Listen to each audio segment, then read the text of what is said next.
भारत के इतिहास में कई वीर हुए, लेकिन कुछ ऐसे योद्धा होते हैं जो मिटते नहीं, अमर हो जाते हैं। एक ऐसा ही नाम है छत्रपति संभाजी महाराज। एक योद्धा, एक विद्वान और एक ऐसा राजा जिसने अपने अंतिम क्षण तक दुश्मनों के सामने घुटने नहीं टेके। 14 मई 1657 शिवनेरी किले में जन्मे संभाजी महाराज श्री छत्रपति शिवाजी महाराज के पुत्र थे।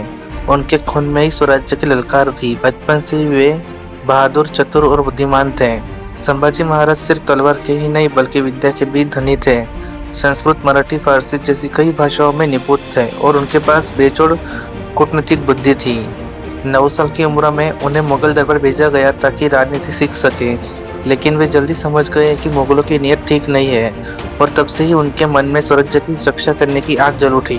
1680 में शिवाजी महाराज के स्वर्गवास के बाद मराठा साम्राज्य संकट में आ गया। कई षड्यंत्र हुए, कई गद्दारों ने उन्हें रोकने की कोशिश की, लेकिन शेर को कोई बांध सका है क्या? अंत में संभाजी महाराज ने सत्ता संभाली और छत्रपति बने। संभाजी महाराज ने सत्ता संभालते दिखा दिया कि वे केवल राजा ही नहीं बल्कि एक योद्धा भी है। 1681 में उनका भव्य राज्याभिषेक हुआ और मराठा साम्राज्य ने फिर गर्जना की। उन्होंने केवल सिंहासन पर बैठकर राज ही नहीं किया बल्कि तलवार उठाकर अपने लोगों की रक्षा की।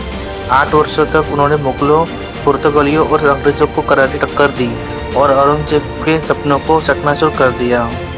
परंतु जब दुश्मन सामने से नहीं जीत सकता है तो वो धोखे से वार करता है, और ऐसे ही कुछ हुआ।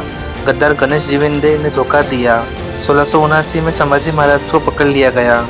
औरंगजेब ने कहा, इस्लाम कबूल करो, ऐशो आराम मिलेगा। लेकिन संभाजी महाराज ने गर्जना की, मराठा की तलवार टूट सकती है लेकिन झुक नहीं सकती। इसके बाद उन्हें 40 दिनों तक अवनियत यातनाएं दी गई।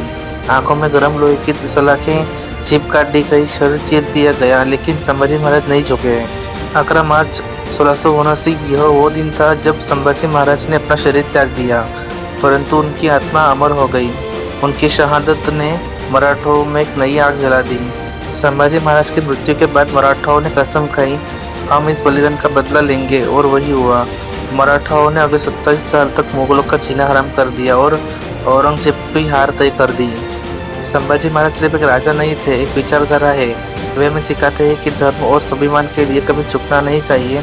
आज भी जब कोई कठिनाई आती है तो हमारे अंदर एक ही आवाज आती है, हर हर महादेव, जय भवानी, जय शिवानी, जय संभाजी।